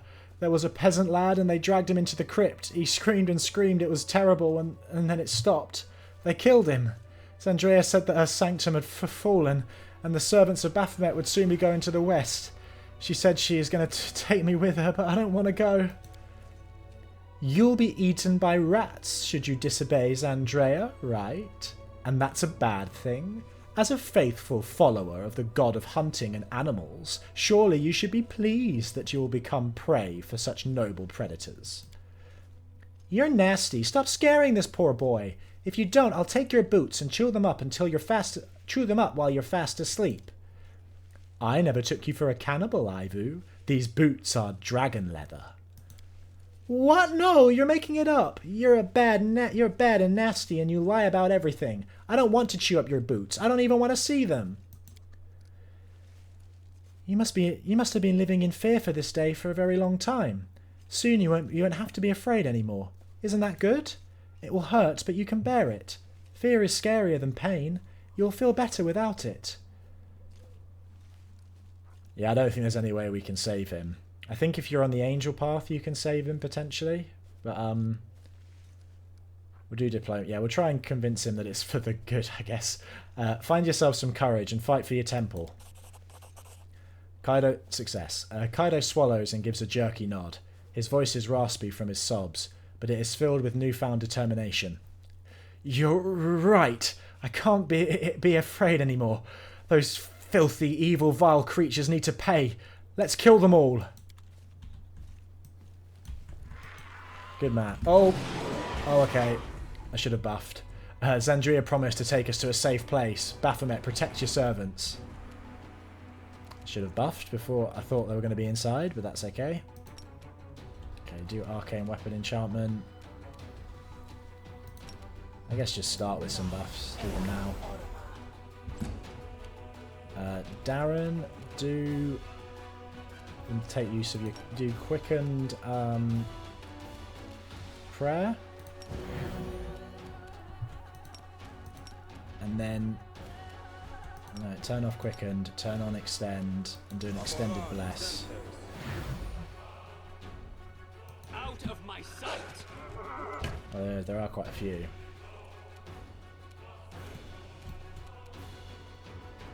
I will resist. Oh, they're not that tough though, are they? We just one-shotted them with a Ruchelet. Okay, Ember, you move forward. Why is the reach wrestle rod at 0? Oh, it's because we've got the greater one now. That's fine. Turn that off. Yeah, do a quickened Phantasmal Killer. Try and just one-hit the archer. Perfect. And then do another Phantasmal Killer. Try and one-hit kill the Minotaur. Nah, couldn't all work, could they? Okay, turn on the quickened rod. Woolgif. Do a haste. Turn it off. And then do your mutagen dexterity. Cover me, all right?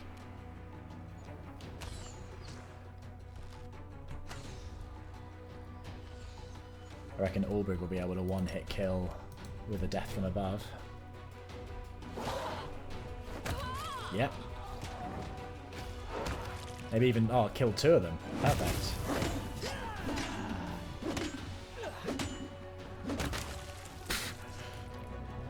Just die to tax of opportunity. Fair enough.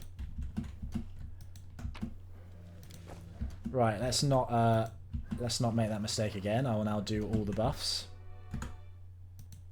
Right. Let's go clear this temple.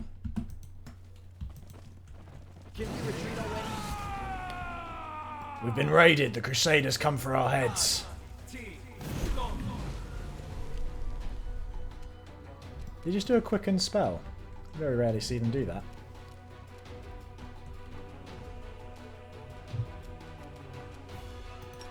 Can Darren do a quickened protection from evil communal? Might as well just have that. And then do... No, we ran out of prayer, didn't we? Do another prayer? I will see to your demise.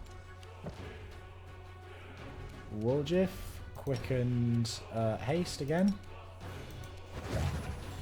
Stab you or zap you? Why not both? Reshlate, just attack. And Devoitery. Okay, Nest, you can... Yeah, run up and do an attack too. Might as well. Cover me. Ember, you move up. Do a quickened insta-kill on the sniper. Perfect, thank you.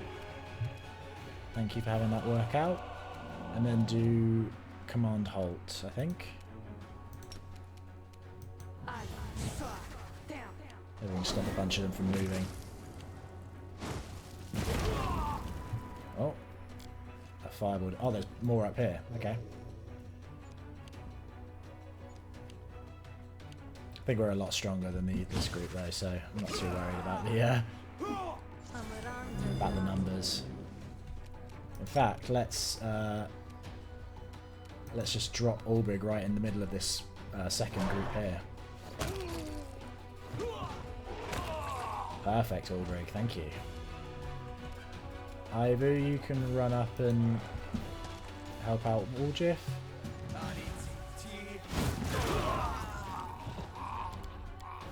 They're killing their own people now. It's a bit short-sighted. I'll let them do it. I have all the... Oh, did I never put on Archon's aura?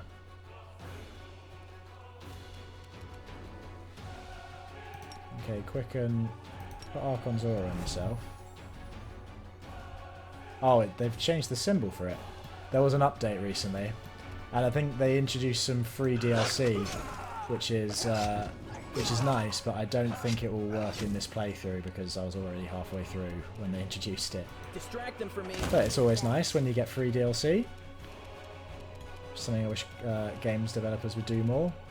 I mean, I'm not saying all DLC should be free, because obviously some of it requires a ton of work and adds a lot to the game, and it's fair enough to, I think, ask to be paid for it then, but there are also cases where you have very minor additions that companies ask for payment for, and it'd be nicer if they gave some, I guess, were just giving something generously, which in this case they did. Perfect. Well done. Did an insta-kill on the guy with tons of mirror images. Be annoying to deal with him otherwise. Then do a Hellfire Ray on the Rune Blade. Try and kill it. Perfect. Kill them, I should say.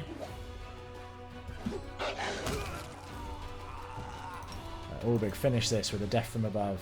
The last guy. Perfect.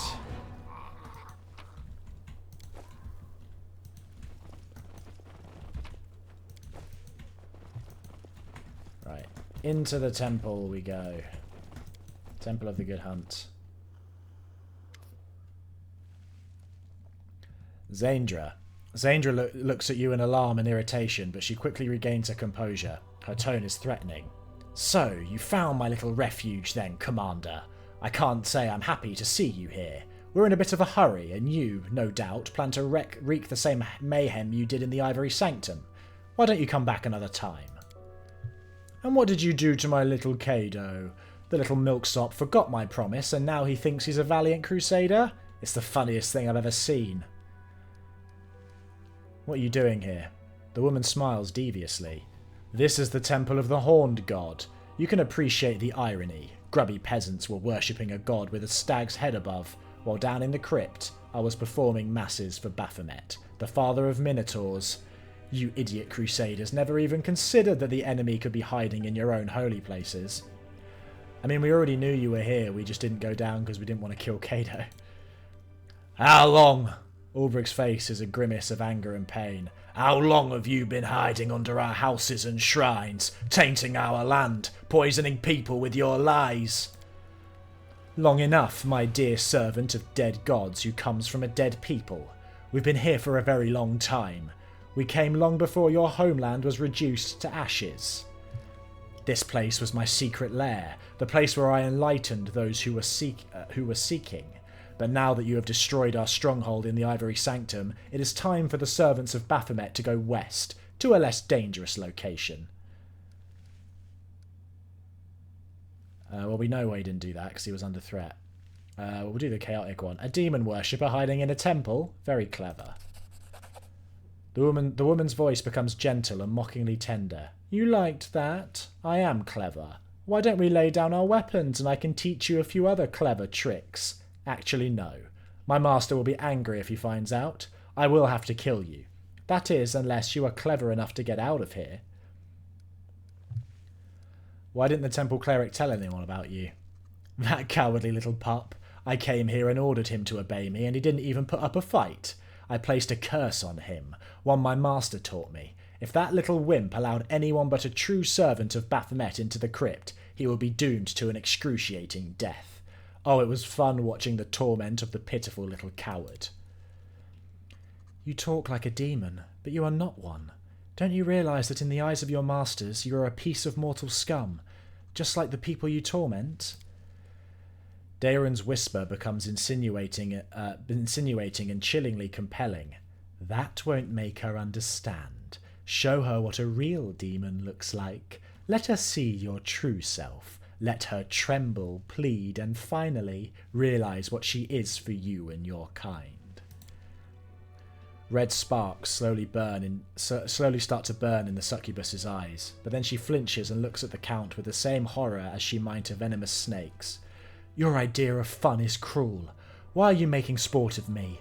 If you got your way, don't you know that what I could do to my companions? What I could do to you? Ah, Arushale, how the threats have started. Demons are supposed to frighten upstart mortals. But wait, you're not like that. Leave her alone, Daeron. You will pay for what you did to this poor boy. We're not going to do the lawful or evil options. And the neutral option's pretty boring, so we'll do the good one. You will pay for what you did to this poor boy. Zandra smirks. For what I did to this one in particular? What about all the other poor mortals that you herded towards me to be slaughtered? This boy is but a drop in the ocean of souls that I have corrupted and led to treachery. Who have I herded towards you? I don't really understand what she's talking about there. You will not escape me this time. Ha ha ha! Let's see if you are brave enough to follow me, valiant crusader. Do you have the guts to pursue me into the shrine of Baphomet, lord of the Ivory Labyrinth? That's what I thought. During the Sanctum I kept calling it the Labyrinth. It's because Baphomet's lord of the Ivory Labyrinth and that was the Ivory Sanctum, so I kept mistaking them. And know this, if you step over the threshold of the crypt, Kado's death will be excruciating. A brood of hungry rats will appear inside him, and they will chew him from the inside out. If you choose to fight me, you will also be condemning him to death. I wish we could just shoot her with an arrow while she's there. It would be nice if we could. We can't talk to Kado, but he approved outside, didn't he? Sorry, Kado. This is going to hurt. Farewell, Commander. I am ready to die. May Erastil gird you with his strength. Time to rob them of their treasures. Well, that's a bit better than him begging for his life. I mean, I feel really bad about that, but have to be done, I guess. Sorry, Kado.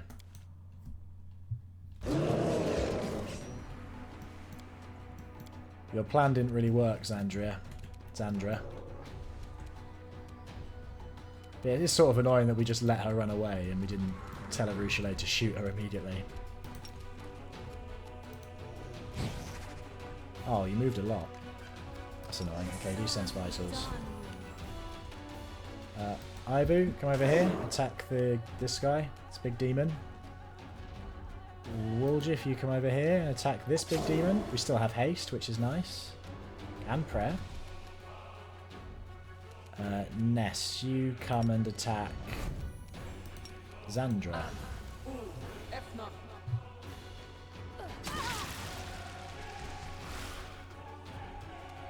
Dayron,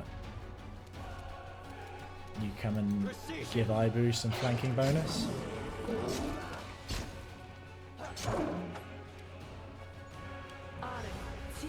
Are they is Xandria the same class that I am? The Sword Saint Magus. It looks like they are. They're one weapon dueling anyway, aren't they?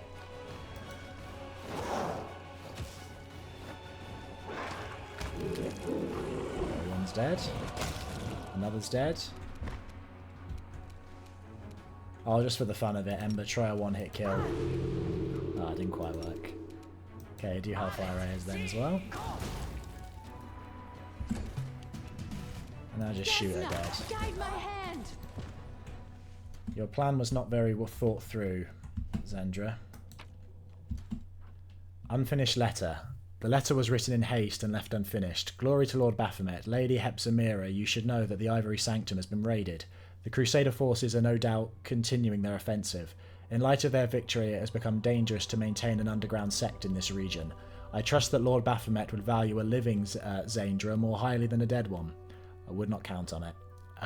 Therefore, I hope that he will not punish us for our forced retreat.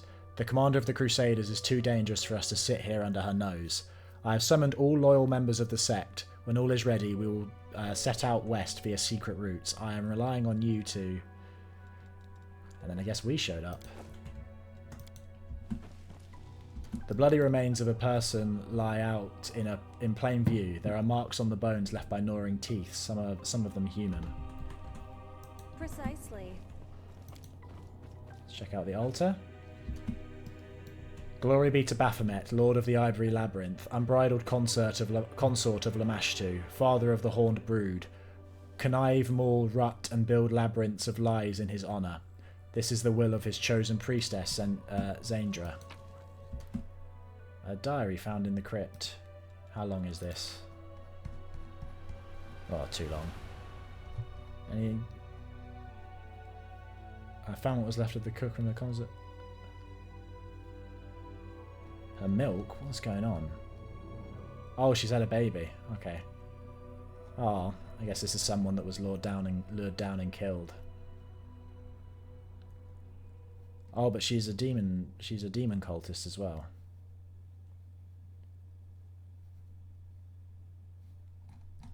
I guess Mira might be someone important. No idea, really. An antler of monstrous proportions set in steel. The beast to which it belonged must have been as large as a house.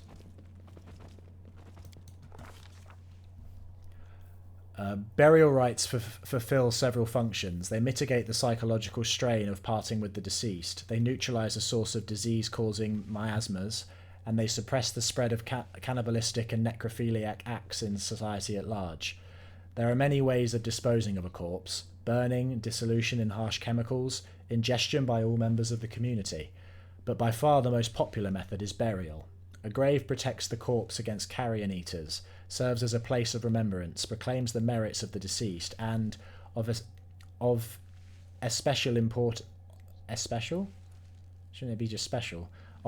importance, when all safety measures are taken, grave burial prevents the deceased from coming back and visiting their still living relatives. The commander examines the stone sarcophagus resting in the crypt of the Temple of Erastil. It was used as a feasting table for demons until very recently. Bones are scattered across the stone top of the sarcophagus. Some are easily identifiable as human finger bones. A human eyeball floats unappetizingly in a clay bowl, and next to it lies a half-gnawed ribcage. The commander decides that it is worth examining the sarcophagus. Bones are scattered across the stone top of the sarcophagus. Oh, we just read that. The sarcophagus is constructed from large stone slabs, crudely hewn but fit together with skill. Each slab is so heavy that it is impossible to reach the contents of the sarcophagus. This was likely the intention of its creators. In some places, the stone is covered with intricate curling lines of symbols. Examine the symbols. At first, the symbols are unfamiliar to the commander, but her eyes soon land on a familiar combination of letters, de la mer.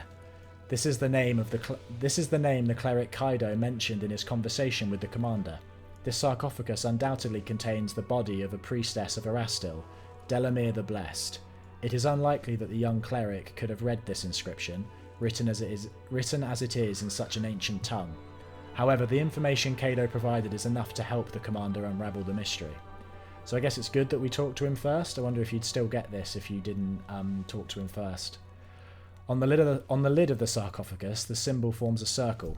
The commander notices that the seemingly solid slab is actually composed of several pieces in this spot. The hairline joins between the fragments are almost impossible to see.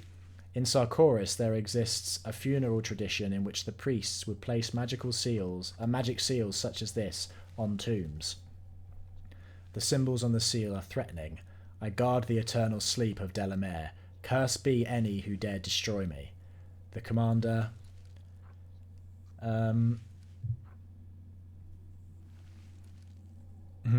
mean, we probably shouldn't break into it, should we? But, we're not just going to break into it. Thinks to say a prayer to Erastil. Oh, cool. Success. Nestra calls an old Kelid prayer to Erastil. As soon as she utters it, the symbols on the stone seal begin to glow. With a click, the seal crumbles into pieces, and the lid of the sarcophagus slides open. Inside the sarcophagus lies the remains of a female archer. The bones are held together by leather armour covered in the same symbols as those on the sarcophagus, and the skeleton's hands are clutching an impressive bow made from an antler. Surprisingly, there is no unpleasant smell from the remains. The commander... We could take the relic. It's a bow. Might be good for Arushale. That's the I guess if we were doing the angel path, I'd do the last one, which is just leave them be. We could have the remains and relics moved to Drezen. I mean, this whole tomb has been defiled by demons now, hasn't it? So, oh, a lich specific. I wonder if the lich path is you can revive her.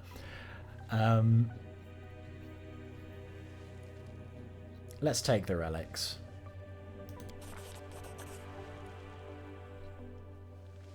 Suddenly, the commander feels a rush of fresh air out of a place in this cellar. It carries the scent of rain and the sound of dense forest, the mighty roar of a mountain river. The commander's body is overflowing with power, and the bow seems to yearn to be in her hands. Now suffused with an overabundance of strength, the strange sensation passes, leaving behind only pleasant freshness. I guess we aren't going to get cursed because we were given the okay by Erastil. Let's see the bow. Or is Nest holding the bow? No. Let's just do newest to oldest. Delamere's bow, composite longbow. How is that compared to what Arushale has? Does the same amount of damage. It's holy though, so that's good. Whenever this +2 holy composite longbow lands a threat, the enemy must pass a fortitude saving throw or become entangled. It can only be equipped by good aligned characters. Oh, Arushale's neutral. Well, that's annoying. We got it just for her.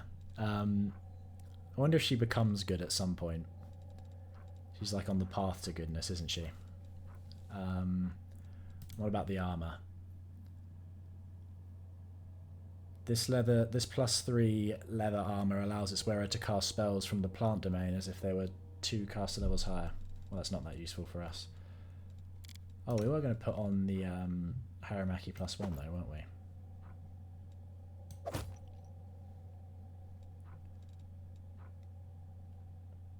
Why is that? Why is the headband interfering with the Haramaki? Oh, it's not. It's just in the list of things that are conflicting.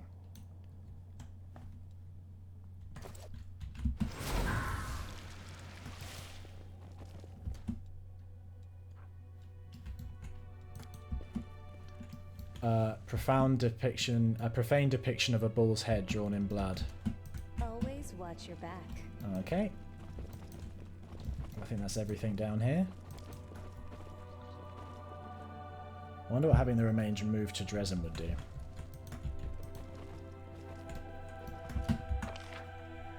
You were very brave in the end, Kaido. I feel like knowing probably wasn't worth what happened to you, but just to get a cultist anyway.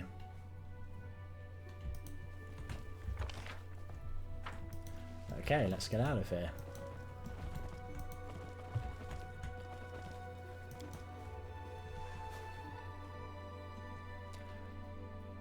I think we'll probably leave it there for today. Maybe I'll just do a few quick map management things. We'll have a look. Do we have move? Oh, we don't even have movement.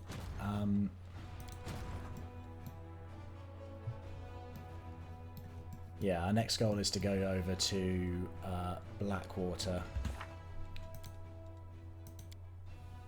So that's basically the only quest we have left. Oh yeah, and this one as well. Well, we could do the Heart of the Mystery too, couldn't we? But maybe we'll do that after Blackwater. So yeah, we're on the 11th now. Alright, before I otherwise forget, we're going to swap out. Changing the group will take 1 day and 2 hours. That's fine. We're going to swap out... who are we going to swap out? Well, I keep Ulbrig because they're a Sarkoran ruin anyway. We could swap out Darren. Although Darren's responsible for most of our good buffs, so I still would like to keep him. Let's swap out Woljif. Yeah, we'll swap out Woljif for Social. Right, we're still 2 days away. But that gives us army movement.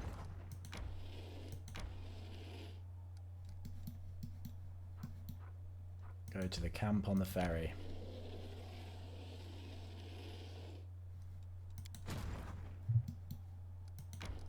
Now maybe we'll send both armies down here. So we could always do the trick of having one army attack, get destroyed, and then the other one goes and finishes the job. Although I'd rather not lose a whole bunch of soldiers. Okay. So next time we will head over to Blackwater. Oh, we can recruit. What are these? Raiders. Okay. Just get one of everything. And bring them to where the main army is.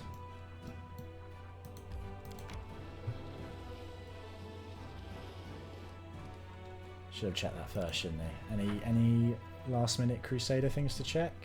Events? Secret dispatch. Irabeth reports that a letter has been received from a certain high-ranking Inquisitor. It has been handed to the commander confidentially and for her eyes only.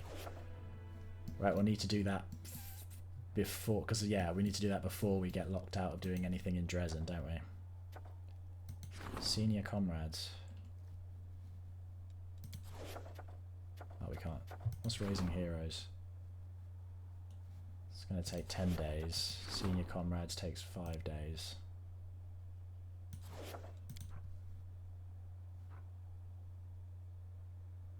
Okay, diplomacy and military are all full. Their experiments. Okay. Well, I'll figure out what we're going to do next time. But yeah. Anyway, thank you for watching. If you'd like to follow this series, you can subscribe, and I'll be posting daily. And leave a like or a comment if you're feeling generous. Yeah. Thanks for watching all the way. Bye.